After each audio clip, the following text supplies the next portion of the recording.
Grand angle consacré ce soir aux nouvelles aventures d'un bateau mythique, de sa réplique en tout cas. Des jeunes de tout l'espace francophone s'apprêtent à monter à bord de l'Hermione et à larguer les amarres pour un périple en Méditerranée. Parmi eux, le jeune belge Gauthier Wéry qui est notre invité. Bonsoir. Bonsoir. Bienvenue, merci d'être avec nous. Vous êtes diplômé en relations internationales. Vous travaillez aujourd'hui comme bénévole et dans l'humanitaire. On va en parler avec nous également. Bertrand Salé-Dechoux, merci d'être avec nous et bienvenue également. Vous êtes délégué général de l'association Hermione Lafayette. Alors, la prochaine navigation de l'Hermione sera donc dans quelques semaines en Méditerranée. Le départ, c'est le 30 janvier, en collaboration avec l'Organisation internationale de la francophonie. C'est l'expédition 2018. On va en parler, mais peut-être d'abord quelques mots d'histoire. Est-ce que vous pouvez nous dire au juste ce qu'est l'Hermione ? Oui, je pense que c'est important de recommencer par ça, hein, par ce point-là, assez rapidement. En fait, l'histoire commence il y a 20 ans, puisque en 1997, à Rochefort, un certain nombre de personnes, aidées par le maire, ont décidé de reconstruire à l'identique la frégate Hermione qui emmena le marquis de Lafayette en 1780 aider les insurgés américains. Ouais. Et ce qui est assez magique, c'est qu'ils ont décidé de le refaire à l'identique. Donc de ne pas fabriquer un bateau moderne, mais le même qu'en 1780.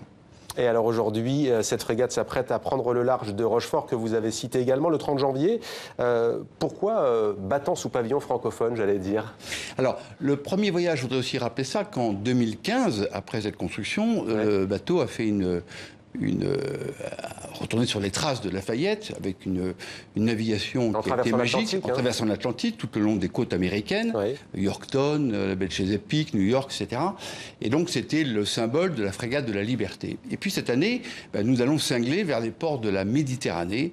Et pourquoi avec l'Organisation internationale de la francophonie ? Tout simplement parce que on pense et on croit, on est sûr que les valeurs de l'Organisation internationale de la francophonie, c'est-à-dire la paix, la solidarité, la liberté, sont les mêmes que celles de notre association et les mêmes que celles de l'Hermione. Donc il y a une synergie, une convergence évidente. Gauthier Wéry, vous n'êtes pas un navigateur, est-ce que vous êtes prêt ? Oui, j'espère en tout cas. Nous avons reçu la formation pour ça en septembre, durant 5 jours. Donc une formation qui était théorique mais aussi pratique sur le bateau.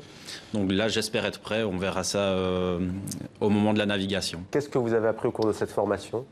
Alors, je le disais, il y a la théorie, qui est une part assez difficile de... C'est quoi, c'est à bâbord, à tribord ? Là, c'est plus que ça.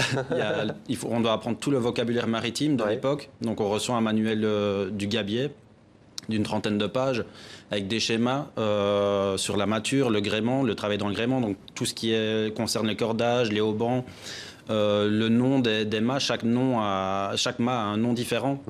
Donc ça, c'est assez difficile parce qu'on a 5 jours pour apprendre tout ça. À côté de ça, il y a le travail pratique, où là, c'était aussi assez difficile parce que, bon, nous, on a 5 jours pour devenir gabier. Et donc, on est 80 et on doit faire fonctionner un bateau qui tournait avec 250 personnes au 18e. C'est physique, il va falloir s'entraîner aussi d'ici le départ le 30 janvier. On imagine que c'est aussi pour vous une aventure humaine. De quel pays viennent au juste les autres jeunes francophones que vous allez rencontrer ? Donc on est une centaine de jeunes francophones. On vient de 34 pays différents au sein de l'espace francophone. Il y a des... Canadiens, Québécois, des Canadiens du Nouveau-Brunswick, il y a des Camerounais, des Arméniens, Vietnamiens, Roumains, Tunisiens, Égyptiens. Mali, Cap-Vert aussi. Exactement. Haïti aussi, République démocratique du Congo. Leurs profils comme vous sont multiples. D'ailleurs, là, je vous pose peut-être à vous la question. Étudiant en relations internationales qui a terminé en tous les cas s'agissant de Gauthier Wéry. Sinon, quel est le profil de ces... Il n'y a pas de profil, puisque c'est ça qui est assez magique, c'est qu'ils viennent de tous les horizons. Ils viennent de pas mal de pays, de 34 pays, de religions différentes, de couleurs de peau différentes et de profils totalement différents. Il y a des médecins, il y a des architectes, il y a des chômeurs, il y a des gens en recherche d'emploi, il y a des infirmiers. Il y a vraiment...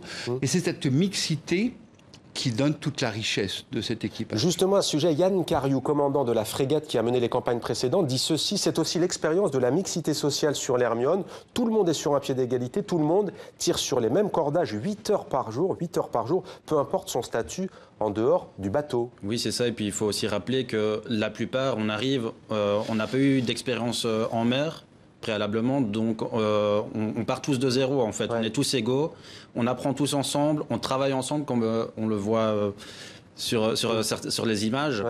Sans doute avec humilité aussi, on imagine forcément beaucoup de solidarité sur un tel bateau. Oui, c'est très important.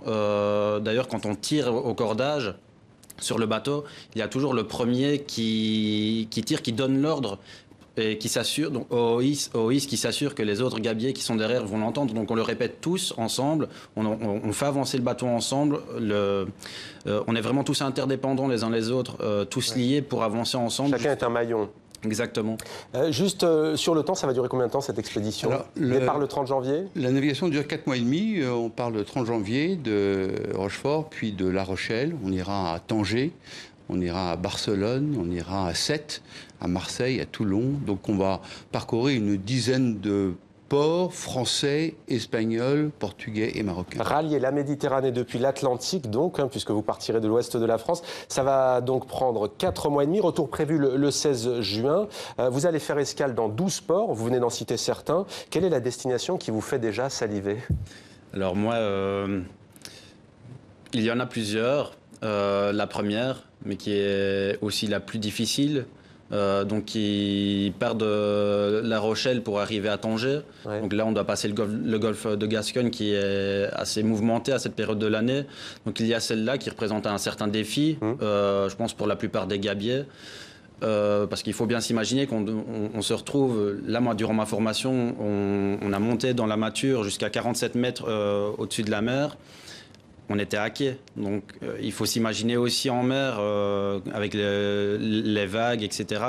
Donc ça doit vraiment être une étape difficile, mais je pense très palpitante et c'est un challenge. Une autre étape qui m'intéresse beaucoup aussi, là c'est plus de tout repos, je pense c'est plutôt le Portugal, la Corse ou Pasaia en Espagne. Au mois de mai, par exemple, au soleil dans la Méditerranée. On voit déjà votre regard qui pétille avec le soleil du printemps. Peut-être une question sur une centaine de jeunes francophones, 350 matelots.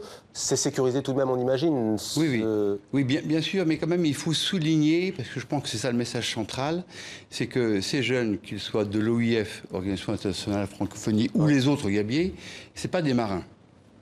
Et donc, on va les former et ils vont pouvoir être un équipage international dans la mâture. C'est quand même magique. Le tout en sécurité. Pourquoi? C'est parce que petit à petit, par cette formation et par l'embarquement, c'est les valeurs d'entraide, de partage, de je m'épaule, j'aide l'autre qui fait qu'ils vont aller au-delà de leur peur. Et c'est ça le message principal de cet équipage qui va être magique, un équipage international imaginé dans la mâture d'un bateau du XVIIIe siècle. Ils le font ça parce que c'est de la cohésion. L'Hermione, donc en Méditerranée, Mare Nostrum, vous larguez les amarres le 30 janvier. Bon voyage à vous, bon vent. Merci beaucoup. Merci à tous les deux d'être venus sur notre plateau.